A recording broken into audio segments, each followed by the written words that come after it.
Son olarak paralel parkı ekrandaki kurallarla yaptığınızda geriye sadece başlangıca kadar gitmek kalacaktır.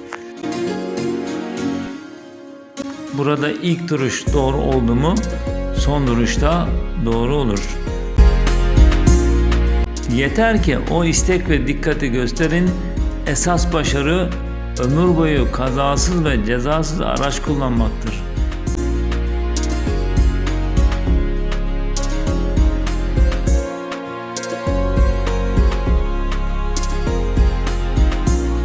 Kendinizle acele etmeyerek yardım ettiğinizde işlem tamam olacaktır. Hayırlı olsun. Lale Sürücü Kursu Bulvar Şubesi